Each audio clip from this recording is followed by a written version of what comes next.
Okay, Doug here. I want to introduce my wife, Georgine Gaynor Pollard.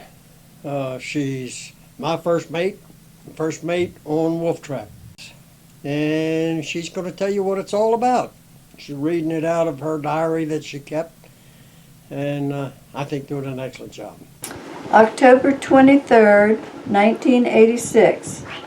We left early, about 6:30, and put in a very long day. We dropped anchor about 7:30 p.m. and only got about 25 miles down the waterway.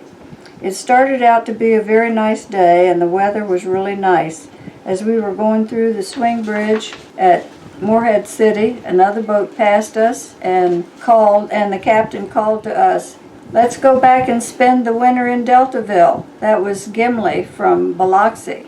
We all smiled and waved to each other. Doug and I didn't remember the boat, but evidently they had been in Deltaville when we were there. Maybe we'll see them again as we get farther south. The way it looks, that's going to be a while. All day long, boats have been passing us going south on the ICW. We thought it was just because the wind was against us, but this evening we found out that the clutch has been slipping all day and has finally burned up. We sailed back about 3 miles and anchored in front of a marina in Swansboro, North Carolina. October 31st, Halloween. We're still in Swansboro. Doug has the engine all apart in the cockpit, and we've been waiting on parts all week. A place in Morehead City is supposed to bring them this morning. Last Friday, Doug rigged a boom and a pulley and lifted the engine up into the cockpit while we were still anchored. Saturday, he took the thing apart to make sure what was wrong and what was needed to fix it. We explored a little in the afternoon and on Sunday. We found the grocery store and stocked up a little. Monday morning, we sailed into the marina, Casper's, and tied up. Doug called Morehead City to order the parts for the engine, and we've been waiting since then. We walked into town a couple of times and enjoyed our stay, but we're ready to get going now. Yesterday morning, we saw another boat from Deltaville. Lynn and Smokey Slater on the Saugeen Witch pulled up to dock across from us. They used to have a boat at Ruark's Marina years ago when we had our first boat there. That's been close to 20 years. Hope we meet up with them again further south. November the 2nd, Sunday. Doug worked all day Friday and most of yesterday on the engine and getting it back in place. It seems to be running fine now. We cleaned up the boat today, inside and out, and enjoyed the showers at the marina again, getting ourselves cleaned up. This marina doesn't have a fancy shower, but the water is hot, and when you've been washing in a little pan, any kind of shower is just great. The people here are really nice. Hope we can stop here again in the spring. We got groceries this evening, ate supper at Hardee's, walked back to the boat with 4 bags of groceries, which nearly killed us, and watched TV for about an hour or so and went to bed, so we'll be ready for an early start. I have a little piece to add here. At Casper's Marina in Swansboro, Carolina. Met a fella here, an old man, whose family made muskets in 1776 and before. The family's kept the art alive, and he's getting old, and but still making muskets and selling them. He offered to teach me the trade because I'm a machinist, and he figured I had all the basic skills. And he wanted me to stay there and learn. Well, I wanted to go sailing, and there are times when I wish I had stayed and learned. It would have been great fun too to do that, but you can't do everything. Casper here, that runs the marina, was a shrimper part-time, run a marina part-time. His father passed away and left him the marina. Told me a little thing about his car that I never heard anybody else say. He drives a black Cadillac, and he says that when you live on the coast here and around all this salt water, a white Cadillac will rust out because it reflects sunlight. A black Cadillac absorbs all the sunlight and all the heat, and the first thing early in the morning it dries out and there's no moisture up under the fenders or anything. Sounds reasonable to me. November the 3rd, Monday. We left the dock about 6:55. It really felt great to be on our way again. We had a really great day. Even though it was chilly and looked like rain any minute, it was gorgeous along the waterway. Some of the houses we saw today looked like movie sets, beautiful and expensive. The scenery has changed again. The trees are different, and we were so close to the ocean we could see the sand dunes piled up and occasionally see the breakers in the distance. One of the fittings at the top of the foremast broke and dropped the line it was holding, and we had to put it into a marina so Doug could get up there and attach the line somewhere different. The marina was on Whiskey Creek at mile 288. They had floating docks, which we'd never tied up to before, and a sign saying that in the event of a hurricane, make some other plans for your boat because the docks are going to be moved. We saw some boat slip condos tied up that we thought were really neat. Some looked like tiny houses on rafts, and others looked like concrete barges with skylights. Doug and I have been so aggravated because our video camera had to be sent back. Hopefully we can get some pictures of some of these things on our way back next spring. November 4th, Tuesday. Only took about 10 minutes to fix the line on the mast this morning. Some young guy climbed up the mast and hooked the line for us. We got started off about 9 a.m. It is a beautiful day, temperature in the low 70s.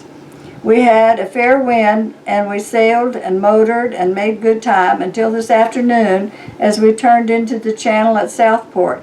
The tide was against us then, and we slowed down right much.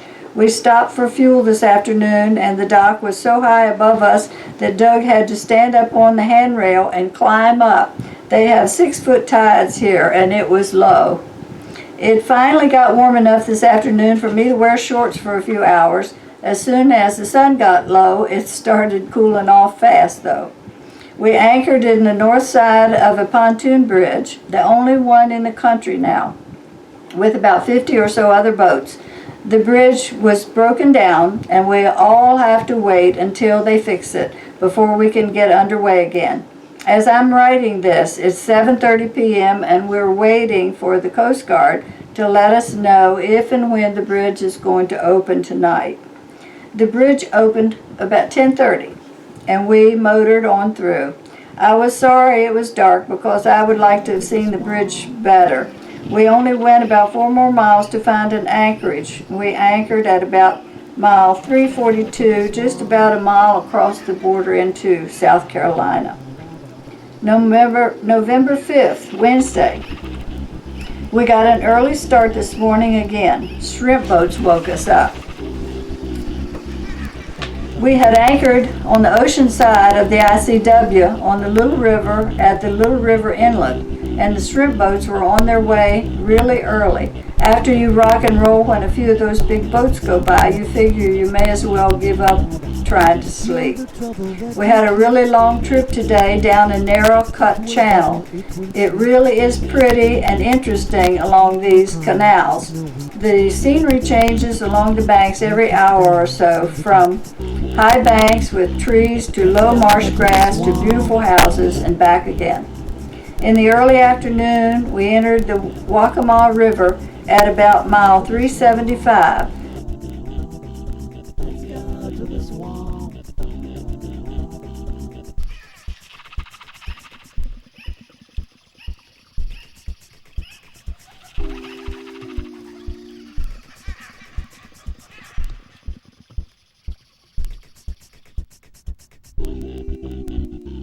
Let's go to the swamp. Let's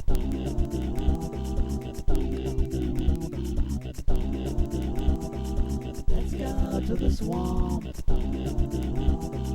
Let's go to the swamp.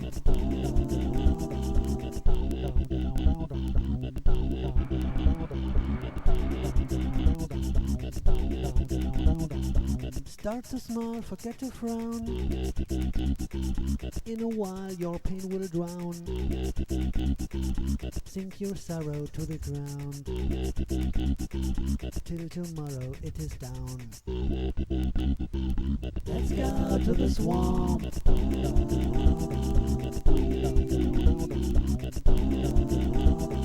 Let's go to the swamp. Let's go to the swamp. Throw the trouble that you keep.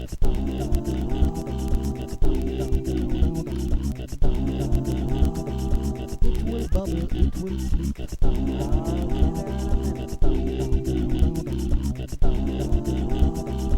Start to smile, forget to frown.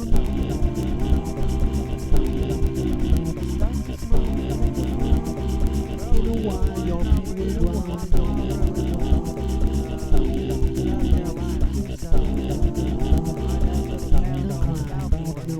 Break it down, sink your sorrow to the swamp. Let's go to the swamp.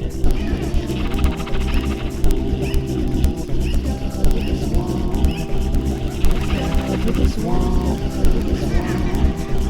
Let's go to the swamp.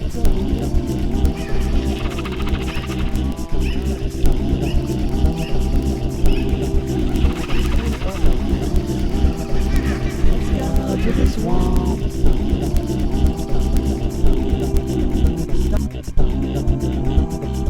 Let's go to the swamp.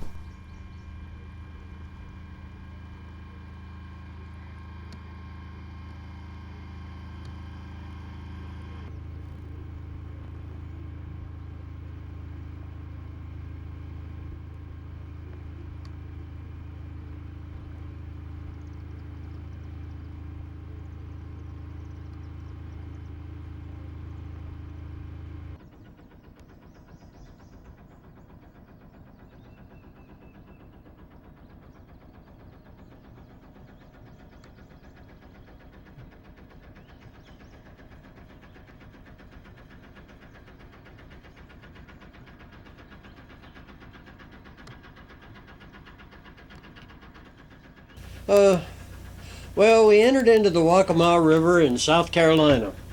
Geechee country. Most people probably don't know what that is, but my father, born and raised in Wiregrass, Georgia, down near the Okefenokee Swamp, knew Geechees. These were the black warriors of Africa. Proud men, strong, powerful, all muscle, and were so desirable by the slavers because of their strength and power, but hated because it was impossible to enslave them. Story. Okay, I'll be telling the rest of this in the next edition of the Wolftrap. What you're looking at is South Bayport, South Carolina. They built the largest sailing ship that was ever built in America 100 years ago. It was over 500 feet long, and it was lost at sea on its maiden voyage. They think it was hit by a hurricane, but nobody's absolutely sure of the one. Let's go to the swamp.